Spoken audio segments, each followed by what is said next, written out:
সাদাকোর কাগজের সারস। 1943 সালের 7 জানুয়ারি জাপানের হিরোশিমায় একটি কন্যা শিশুর জন্ম হয়। তার নাম ছিল সাদাকো সাসাকি। হিরোশিমা ছিল একটি সাধারণ শহর, যার মাঝ দিয়ে ওতা নদী বয়ে যেত, আর রাস্তার ধারে ছিল স্কুল ও বাজার। শিগগিরই যে ভয়াবহ বিপর্যয় আসছে তা কেউ জানত না, আর শান্ত দিনগুলো নিঃশব্দে চলতেই থাকল।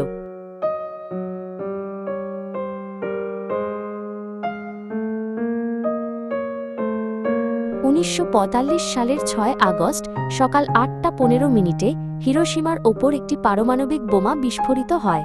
তখন 2 বছর বয়সী সাদাকো ছিল তার বাড়িতে, বিস্ফোরণের কেন্দ্র থেকে প্রায় 1.6 কিলোমিটার দূরে।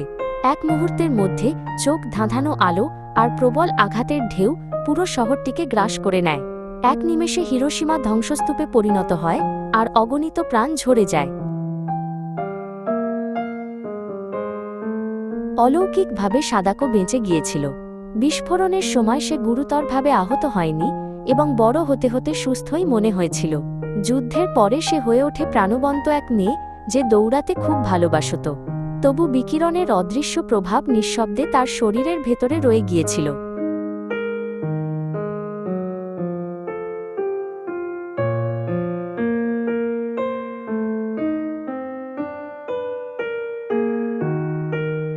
যুদ্ধ শেষ হওয়ার পর হিরোশিমা ধীরে ধীরে আবার গড়ে উঠতে শুরু করে।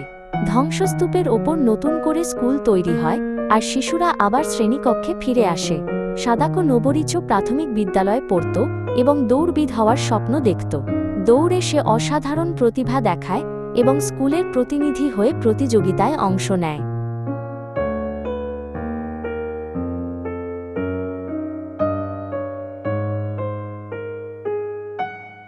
1954 সালের শরৎকালে দৌড়ের অনুশীলনের সময় সাদাকোর মাথা ঘোরাতে শুরু করে। প্রথমে সে ভেবেছিল এটি শুধু ক্লান্তি, কিন্তু লক্ষণগুলো ধীরে ধীরে বেড়ে যায়।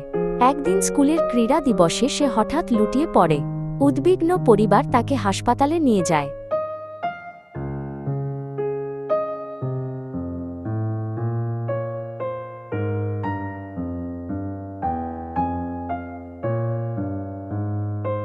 উনিশশো সালের ফেব্রুয়ারিতে হিরোশিমা রেড ক্রস হাসপাতালে সাদাকোর লিউকেমিয়া ধরা পড়ে। এই রোগটি পারমাণবিক বোমার বিকিরণের সঙ্গে গভীরভাবে যুক্ত ছিল। চিকিৎসক সতর্কভাবে জানান যে হয়তো তার জীবনের সময় 1 বছরের মতো বাকি। 11 বছর বয়সে সাদাকো হাসপাতালে ভর্তি হয় এবং দীর্ঘ অসুস্থতার লড়াই শুরু করে।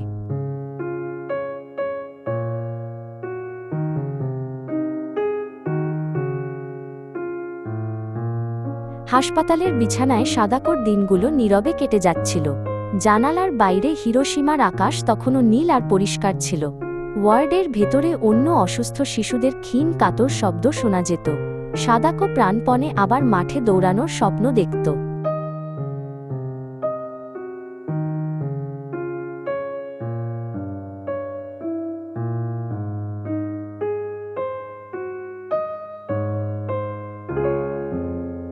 উনিশশো সালের আগস্টে হাসপাতালে তার বন্ধু চিজুকো সাদাকোকে কাগজের সারসের একটি কিংবদন্তির কথা বলে।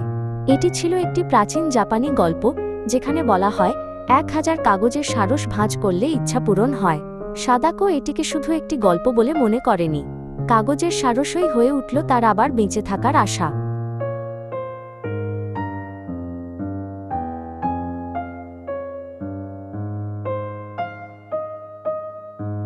সোনালী কাগজের একটি টুকরো হাতে নিয়ে সাদাকো যত্ন করে তার প্রথম সারসটি ভাঁজ করল। রঙিন কাগজ শেষ হয়ে গেলে সে ওষুধের মোড়ক, উপহারের কাগজ, এমনকি ওষুধের থলিও ব্যবহার করল। প্রতিটি সারস ভাঁজ করার সময় সে কল্পনা করত একদিন সে আবার সুস্থ হয়ে দৌড়াবে। হাসপাতালের জানালার কার্নিশে ছোট ছোট সারস একে একে সাজতে লাগল।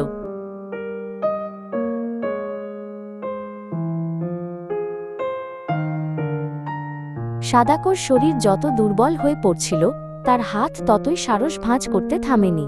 ভাঁজ করার সময় অল্প কিছুক্ষণের জন্য সে তার ব্যথা আর ভয় ভুলে যেতে পারত। যে বন্ধু আর পরিবার তাকে দেখতে আসত, তারা নীরবে তার দৃঢ়তা দেখত। প্রতিটি ছোট সারস বহন করত হার না মানা এক শিশুর সাহস।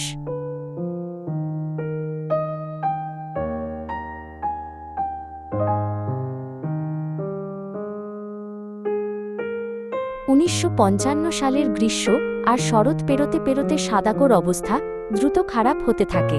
খাওয়াও কঠিন হয়ে যায় আর তার শক্তি চোখের সামনে ক্ষীণ হতে থাকে। তবু সে 1000 সারস ভাঁজ করার প্রতিশ্রুতি ছাড়েনি। লক্ষ্যটি দূরে মনে হলেও তার হাত চলতেই থাকল।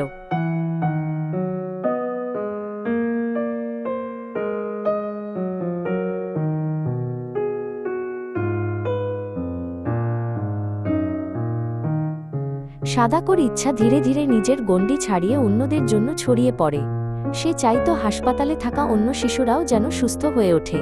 সে কামনা করত আর কোনো শিশুকে যেন যুদ্ধের কারণে কষ্ট পেতে না হয়। কাগজের সারস তখন ব্যক্তিগত প্রার্থনার চেয়েও বড় এক শান্তির বার্তা হয়ে ওঠে।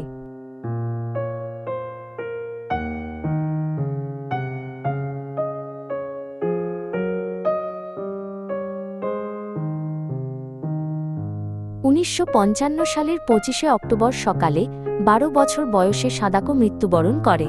পরিবারের ঘেরাটোপে হাসপাতালে বিছানায় সে নীরবে চোখ বন্ধ করে। সে কতটি সারস ভাঁজ করেছিল তা নিয়ে মতভেদ আছে, যেমন 644 বা 1000, কিন্তু সংখ্যার চেয়েও গুরুত্বপূর্ণ ছিল সে যে শান্ত হৃদয়ে রেখে গেছে।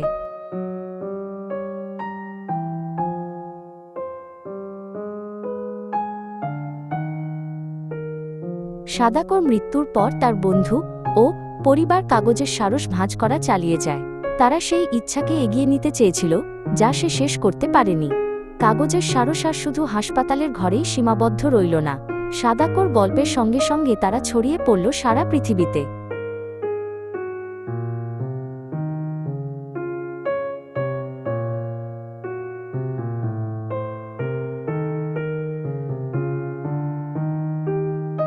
উনিশশো সালের 5ই মে হিরোশিমা পিস মেমোরিয়াল পার্কে শিশু শান্তি স্মৃতিস্তম্ভ নির্মিত হয়। পারমাণবিক বোমার কারণে নিহত সব শিশুদের সাদাকোসহ সম্মান জানাতেই এটি তৈরি করা হয়। স্মৃতিস্তম্ভের চূড়ায় রয়েছে কাগজের সারস হাতে এক শিশু কন্যার মূর্তি। আজও সারা বিশ্ব থেকে অসংখ্য কাগজের সারস এই স্থানে পাঠানো হয়।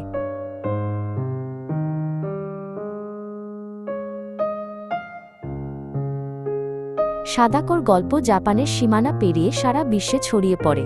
তার জীবন স্কুল, গ্রন্থাগার আর শান্তি শিক্ষার কর্মসূচিতে বলা হয়। কাগজের সারস হয়ে ওঠে শান্তি আর যুদ্ধবিরোধী আশার প্রতীক। হিরোশিমা থেকে শুরু হওয়া এক শিশুর গল্প পুরো মানবজাতির জন্য বার্তা হয়ে ওঠে।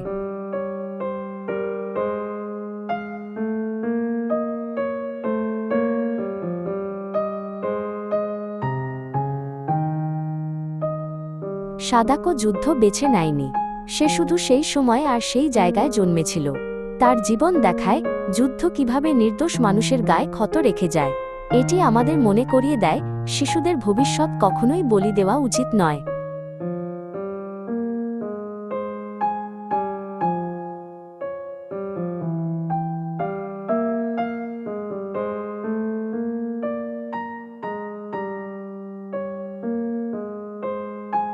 আজও পৃথিবীর নানা প্রান্তে মানুষ শান্তির আশায় কাগজের সারস ভাঁজ করে।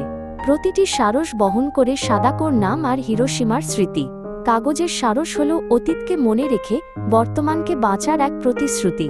এগুলো যুদ্ধহীন বিশ্বের দিকে এক নীরব কিন্তু স্পষ্ট অঙ্গীকার।